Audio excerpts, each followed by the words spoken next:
At 912 Dillingham Street in Phenix City, Alabama, there was a factory. It didn't make textiles or lumber or bricks, though the town had once produced all three. This factory manufactured loaded dice and marked cards.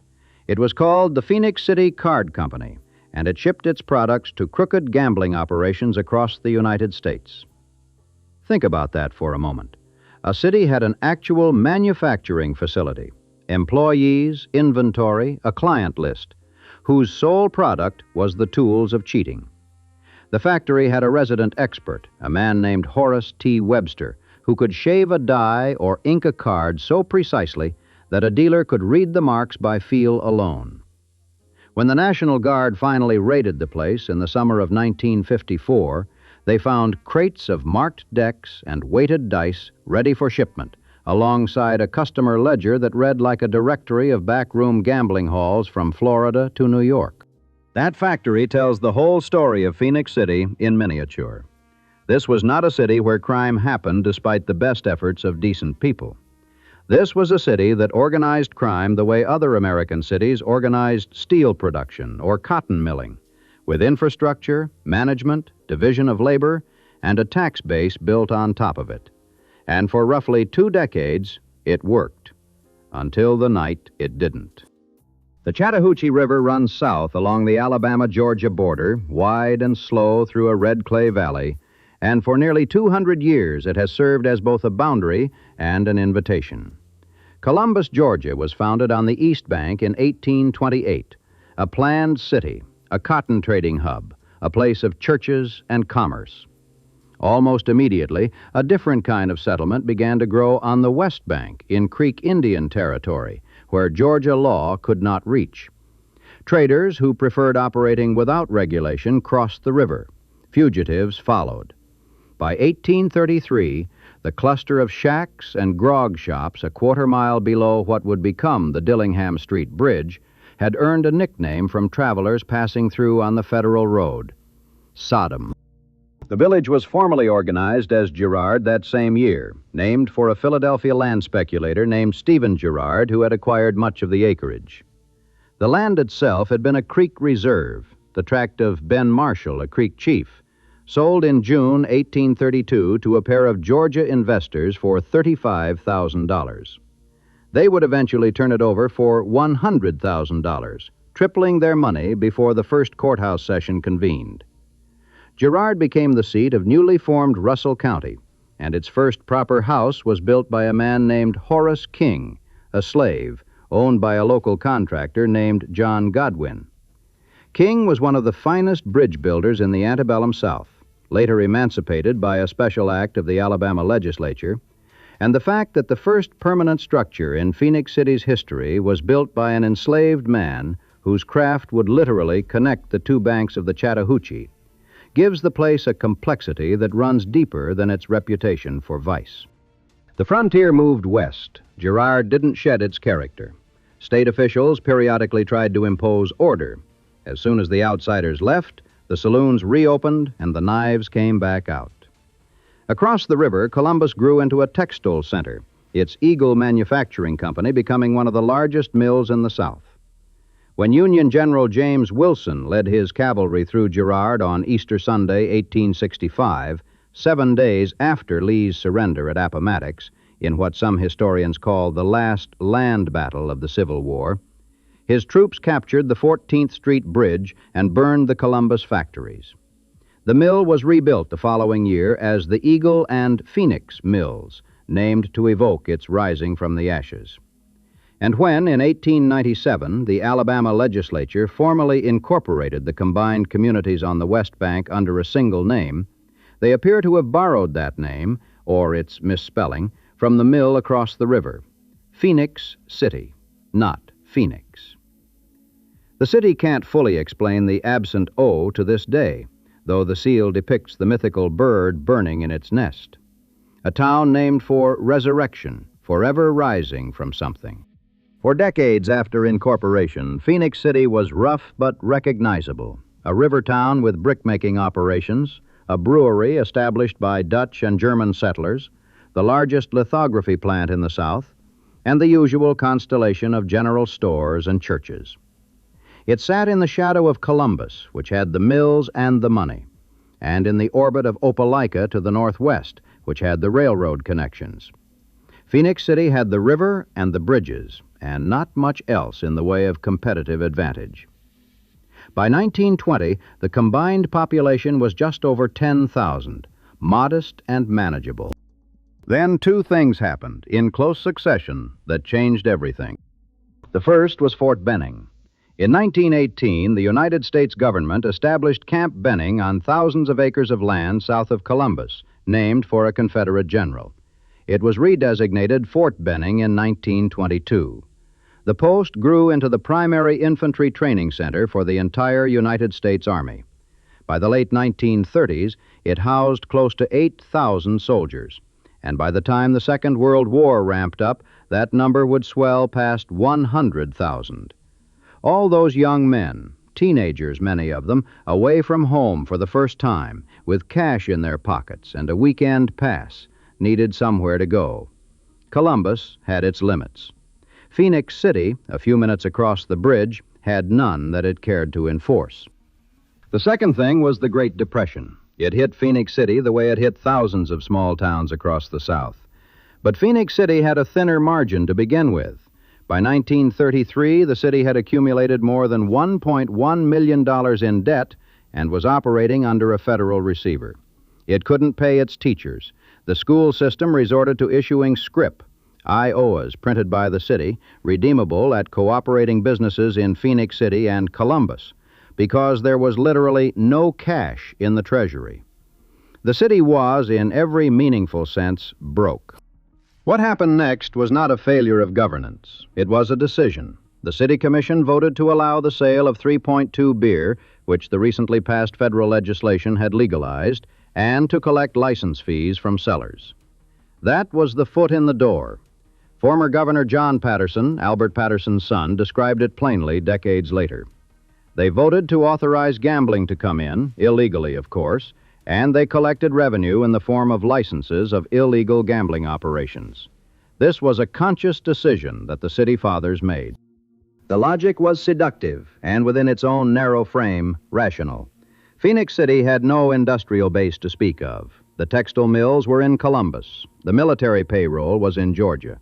The city needed revenue, and it had exactly one asset that Columbus didn't: a willingness to look the other way. If 3.2 beer was legal, then full-strength liquor could be tolerated. If liquor could be tolerated, then gambling wasn't much of a stretch.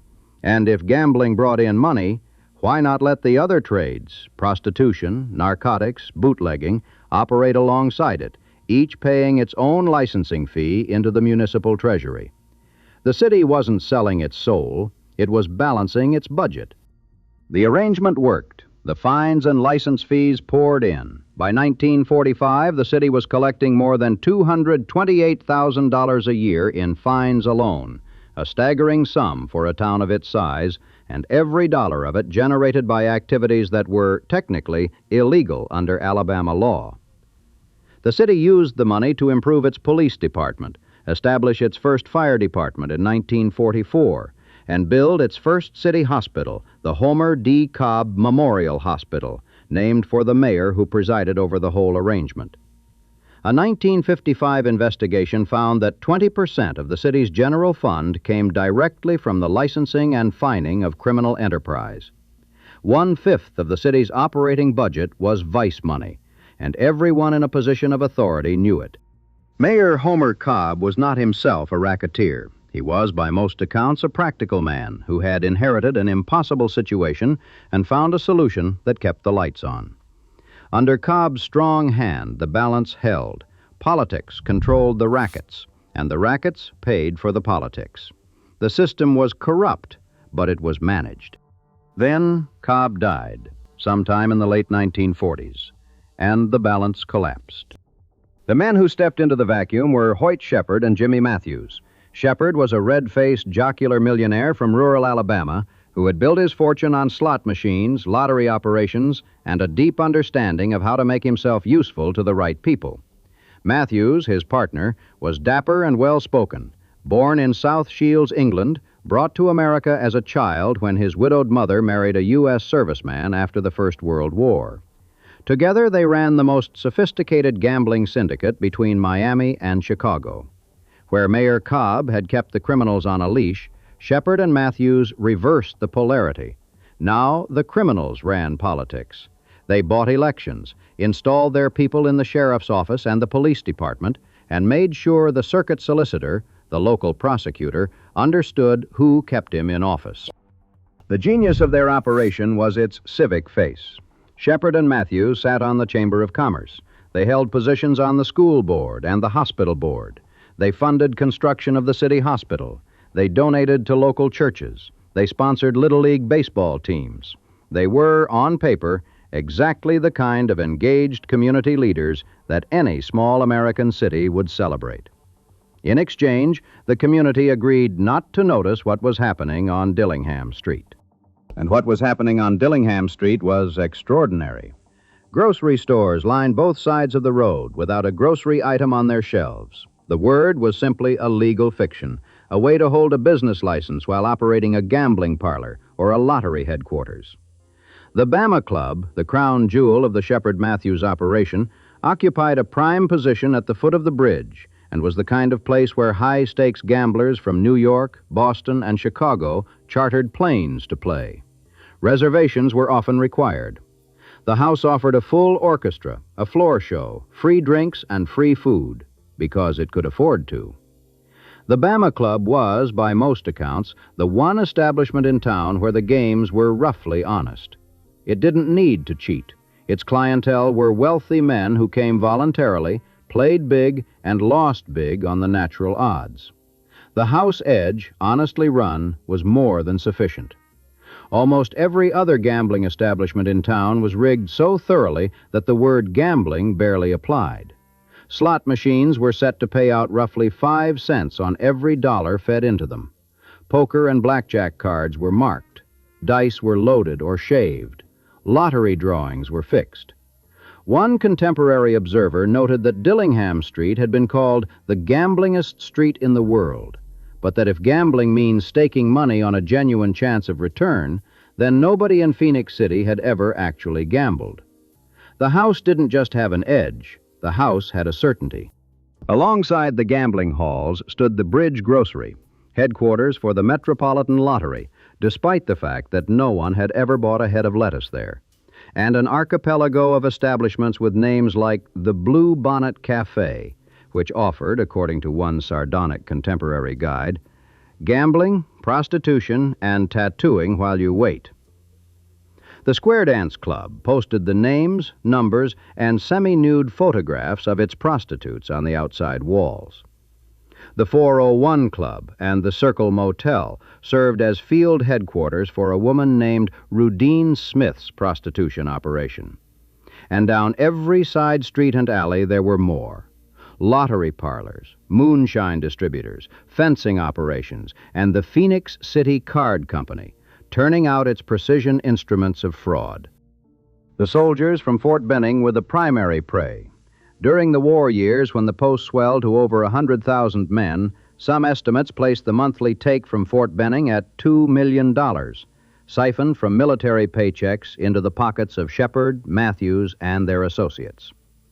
The sums were not Capone level, but they were staggering for a town of 23,000. The biggest individual operators grossed anywhere from $300,000 to $1.5 million in a good year.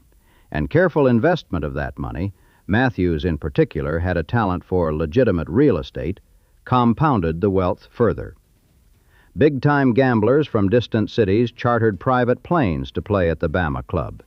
But the real volume came from the rank and file. Young men who had volunteered to fight for their country walked across the Dillingham Street Bridge on a Friday night and walked back broke by Saturday morning, if they walked back at all. The methods were industrial in their efficiency. Soldiers were lured in with bright lights and big come-ons. Drinks were free and sometimes spiked with knockout drops. Unconsumed beer was collected, rebottled, and resold. Men who sat down at a dice table had no chance whatsoever of walking away with their money. The dice were loaded, the cards were marked, and the dealers were trained to cheat with the precision of surgeons. If a soldier ran out of money at the table, helpful staff directed him next door to a company-owned pawn shop where he could hock his watch, his ring, or his uniform for a few more dollars to lose. And if a man protested, if he accused the house of cheating, well-armed bouncers beat him senseless and sent him back to Fort Benning, battered, bruised, and penniless. A few who resisted too vigorously were never sent back at all. Some turned up in the Chattahoochee River. None of this was secret. Newspapers in Columbus ran steady exposés. Military commanders knew. The Post periodically declared Phenix City off-limits to soldiers, but the orders were difficult to enforce when the temptations were a 10-minute walk across a bridge. In 1940, General George S. Patton, then commanding the 2nd Armored Brigade at Fort Benning, a man not given to idle threats, threatened to roll his tanks across the river and level Dillingham Street. His grandson later recalled that Patton once positioned a tank outside a Phenix City jail to demand the release of a soldier. It's unclear how close either threat came to execution, but the fact that a future 4-star general felt the need to consider military intervention against an American city tells the story of just how openly Phenix City operated. U.S. Secretary of War Henry Stimson, after reviewing reports of how soldiers had been victimized, called it the wickedest city in America. The phrase appeared in newspapers from coast to coast, and it stuck. State officials dismissed the whole situation as a local matter. Delegations from Phenix City would travel to Montgomery to plead with the governor for help. Before they were out of the governor's office, someone was already on the phone to Phenix City, reporting who had come and what they'd said. The machine reached into the state capitol with ease. The first man who seriously tried to fight back was Hugh Bentley, and his story is almost unbelievable. Bentley was born in Phenix City in 1909, the youngest of 7 sons. He ran a sporting goods store in Columbus, a solid, unremarkable small business. He taught Sunday school. During the war, he invented a plastic helmet liner that was adopted by the U.S. military, a quietly useful contribution that brought him some modest prosperity.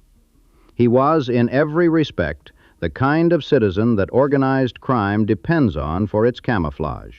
Decent, busy, disinclined to make trouble. In 1949, Bentley attended a business conference in Chicago. During a conversation with delegates from other states, the subject of his hometown came up. Bentley discovered that Phenix City's reputation as Sin City was known from coast to coast. People laughed about it.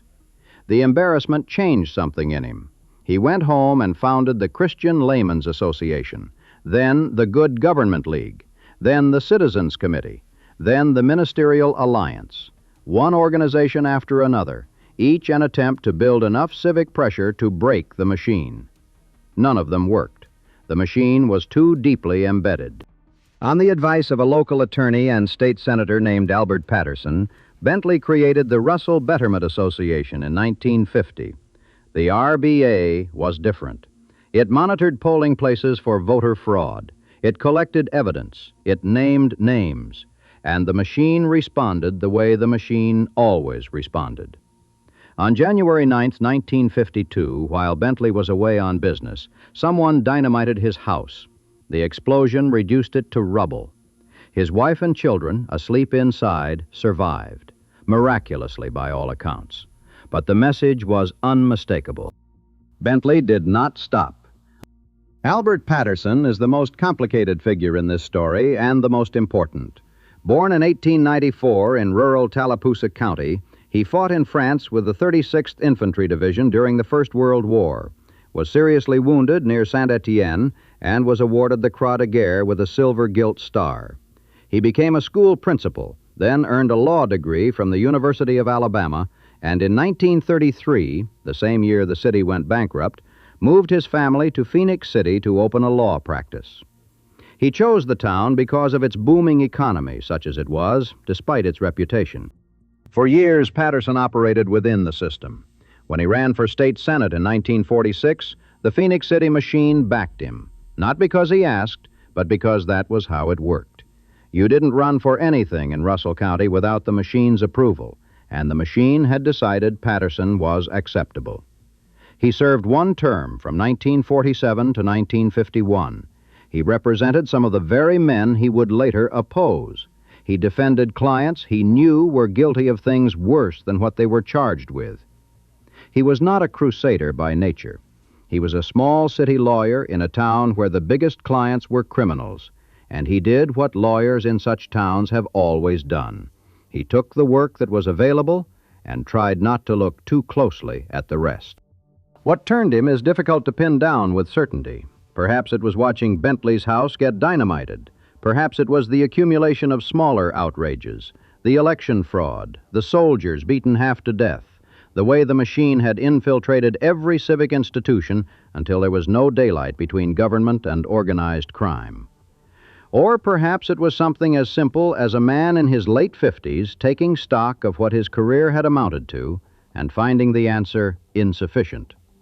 In 1952, his own office was set on fire, apparently in retaliation for his growing association with the reformers. Whatever the catalyst, Patterson crossed a line from which there was no return. He joined the Russell Betterment Association.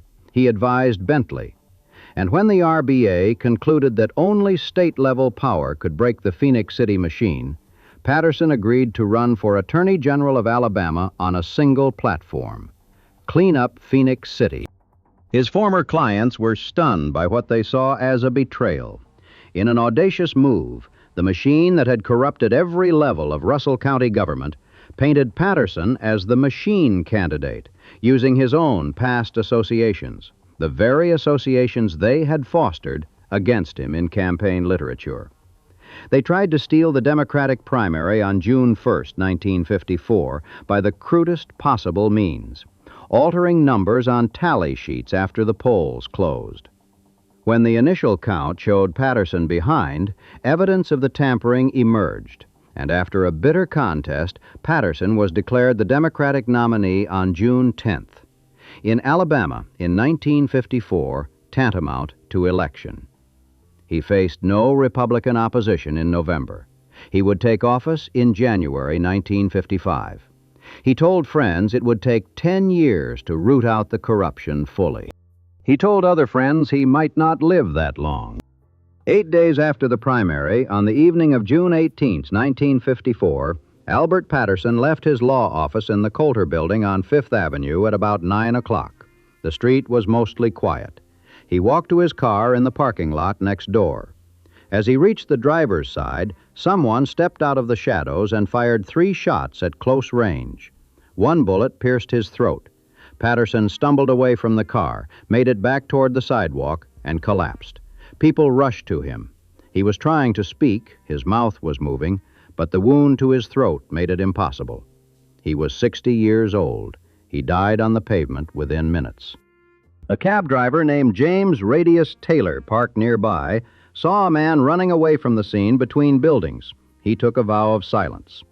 A courthouse janitor named Quinny Kelly, standing on the courthouse steps, also saw someone flee. Neither came forward immediately. The local police, the same police who were on the machine's payroll, arrived and began what would generously be called an investigation, though their actual interest appeared to be in making sure no useful evidence survived the night. Patterson had predicted his own assassination, and he was right about everything except the timeline. He had said it would take 10 years to clean up Phenix City. His murder accomplished it in 7 months. The immediate aftermath was chaos. Phenix City's mayor ordered bars closed on Sundays, a gesture so inadequate it bordered on parody. But the assassination had crossed a line that even the most cynical observers in Montgomery couldn't ignore. Newspapers across Alabama demanded action. Under mounting pressure, Governor Gordon Persons, who had previously treated Phenix City as someone else's problem, called Major General Walter J. Crack Hanna, the state's adjutant general and a decorated World War II veteran who had served as assistant commanding general of the 31st Infantry Division in the Pacific. Hanna went to Phenix City within hours of the murder, even before martial law was declared, and began tracking where the gambling equipment and evidence were being hidden. The machine was already moving. At the foot of the Dillingham Street bridge, a panicked exodus was underway. Prostitutes, pimps, card sharks, and small-time operators crowded into every car, truck, and taxicab they could find, trying to get out of town. Albert Fuller, the chief deputy sheriff, the same man who earned $300 a month on the county payroll but liked to flash $1,000 bills, had sent word to the gambling houses under his protection. Hide everything. The guard is coming. Night Police Chief Buddy Jowers dispatched his officers to do the same.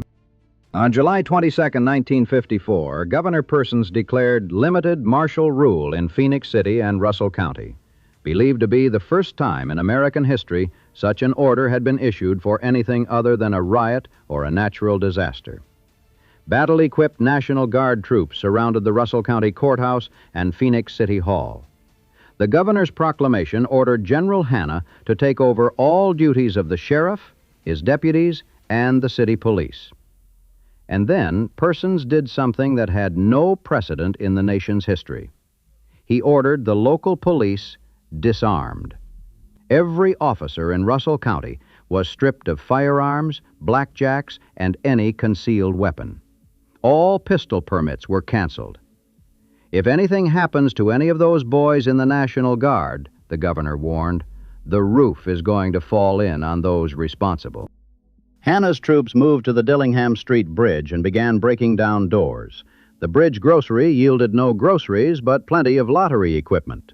They found brass knuckles, dynamite, two-way mirrors, peepholes, sawed-off shotguns, roulette wheels, gaming tables, billboards for posting lottery winners, and a labyrinth of secret passageways connecting one establishment to the next. 13 truckloads of gambling equipment were hauled away in the first sweep alone. 50 people were arrested before dawn. The scope of what Hanna found kept expanding. It slowly became apparent that the crime and corruption were on a scale and of a magnitude that was almost beyond comprehension, one of his key subordinates, Lieutenant Colonel Jack Warren, recalled years later. Warren was a Birmingham police officer in civilian life, and he had seen plenty. Nothing had prepared him for Phenix City. If you were a burglar, you couldn't get caught. If you were a murderer, you'd get off. The whole place was involved, up to and including the court system. Hanna himself put it more bluntly. It was a whole damn town of ill repute. The investigations went on for months. The cab driver, James Radius Taylor, his conscience finally unbearable, came forward under the guard's protection and told what he had seen the night Patterson died. The janitor, Quinny Kelly, testified as well. In prison, a different cab driver named Bill Littleton, arrested by the guard and convicted for the 1950 killing of Private George Outlaw, a Fort Benning soldier, decided to share what he knew about the Patterson murder. One by one, the walls of silence crumbled.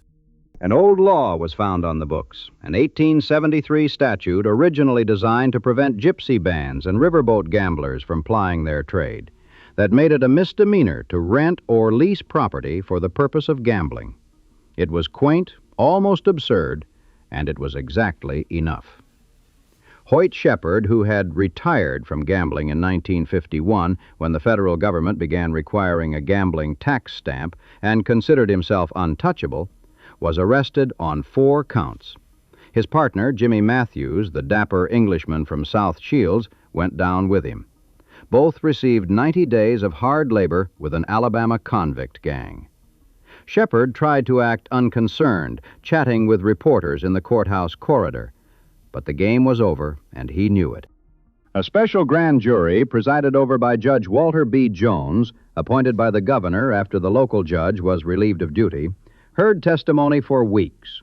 Jones, a fiery jurist from Montgomery, instructed the grand jurors that they were to drive back into their lairs the beasts of crime, and declared that it would be better for bats and owls to inhabit the city than for vice lords to drain off the people's wealth. The rhetoric was theatrical, but the results were not. When the grand jury finished its work, 741 indictments had been returned against 144 defendants. All but 2 either pleaded guilty or were convicted.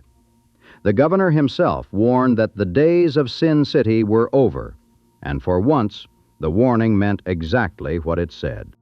3 men were indicted for Patterson's murder. Albert Fuller, the chief deputy who flashed the $1,000 bills, Arch Farrell, the circuit solicitor who had served as the machine's legal protector, and Cy Garrett, the sitting Attorney General of Alabama, which meant that the state's own chief law enforcement officer was charged with conspiracy in the murder of the man who had been elected to replace him. Garrett spent most of the year after the murder convalescing in a mental hospital and was never brought to trial. Farrell was acquitted. Only Fuller was convicted. He was sentenced to life in prison. The trial lasted 23 days. Fuller was paroled after 10 years and died in 1969. John Patterson, Albert's son, a man who had served in World War II on Eisenhower's staff and in the Korean War, who had come back to Phenix City to join his father's law practice and had never particularly wanted a career in politics, replaced his father on the ballot. He ran unopposed in the November 1954 general election and became Alabama's Attorney General at 33. He prosecuted the remnants of the machine with a focus that combined grief and duty in proportions that only he could know. In 1959, at 37, he was elected governor of Alabama, the youngest man to hold the office. His election delayed George Wallace's ascent to power by 4 years. The ironies of what followed are their own story. Patterson ran with the support of the Ku Klux Klan and became a staunch segregationist, a reminder that the men history casts as heroes in one chapter do not always remain so in the next. He lived to be 99 years old, dying in 2021 in Goldville, the same tiny Tallapoosa County community where he was born. The transformation of Phenix City was so rapid it seemed almost hallucinatory. In 1954, it was the wickedest city in America. In 1955, Look magazine named it an All-America city. That same year, Allied artists released The Phenix City Story, a film noir directed by Phil Carlson and shot partly on location in the same streets where the events had occurred just months earlier. The movie was violent enough to shock audiences and honest enough, within the conventions of Hollywood, to be selected decades later in 2019 for preservation in the Library of Congress National Film Registry. What was left once the vice was gone? That is the question the city has been answering in its quiet way ever since. The storefronts along Fifth Avenue near 14th Street, the same block where Jim Cannon, a local historian, likes to stand and tell visitors about the old days, are mostly boarded up now. Weeds push through lots where the gambling halls used to operate. Hoyt Shepard and Jimmy Matthews, stripped of their gambling empire, held on to their real estate and lived out their years as landlords, controlling extensive property in the same town they had once controlled entirely. Godwin Davis and his son served their time at Kilby Prison and came back to run a pawn shop on 14th Street. The former sheriff went into the coffee machine business. The former solicitor, acquitted of murder, took a job as a traveling salesman, peddling oil products on the road. Columbus across the river continued to grow. Fort Benning, renamed Fort Moore in 2023, remained one of the largest military installations in the country. Phenix City, shorn of the illicit economy that had sustained it, had to figure out what it actually was. For a generation, the answer was not much. The city had never developed the kind of industrial base that sustains a community once the easy money dries up. Most of the jobs had always been in Georgia, at the mills and on the post. Phenix City's role had been to provide the things Columbus wouldn't allow, and the Army couldn't officially tolerate.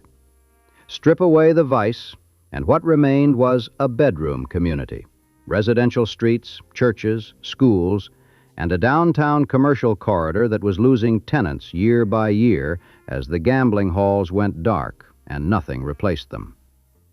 The population in the mid-1950s was about 23,000. By 2007, when Business Week named it the nation's best affordable suburb in which to raise a family, It had grown to around 28,000. It was meant as a compliment. Whether the residents of a city that was once the most notorious in America fully appreciated being called a suburb is an open question. In 1999, the Phenix City National Little League team, kids 12 years old playing baseball, made it to the Little League World Series in Williamsport, Pennsylvania. They lost the championship game to a team from Osaka, Japan, but the run itself brought more positive national media attention to Phenix City than anything since the cleanup. A member of the Russell County Historical Commission said afterward that nothing had done more to heal the city's self-image than those boys in their uniforms. Around the same time, portraits of Hugh Bentley and Albert Patterson were finally hung in the Phenix City Municipal Building. Bentley had died in 1984, Patterson in 1954, and it had taken the city nearly half a century to put their faces on the wall. Out front on the building's grounds, there is a statue dedicated on July 4th, 1976, a phoenix, the mythical bird, rising from its column. The city seal still depicts the same creature burning in its nest. The Chattahoochee still runs below the Dillingham Street Bridge, which was built in 1912 and still stands, a concrete arch span that has carried more trouble across it than any comparable structure in the American South. The river has been reimagined now as a recreational amenity. A world-class whitewater course runs through the shoals where 70 years ago the bodies of unlucky soldiers occasionally surfaced. A courtyard Marriott and a Troy University satellite campus have gone up on land that once held backroom clubs. The city's official website notes the uncertainty behind its own name and invites visitors to explore its history. On Fifth Avenue, if you know where to look, you can still find the parking lot next to where the Coulter building stood, the spot where Albert Patterson was shot 3 times on a warm June evening and tried with a bullet through his throat to tell someone what had happened to him. The building is gone now. The parking lot is just a parking lot. There is no plaque.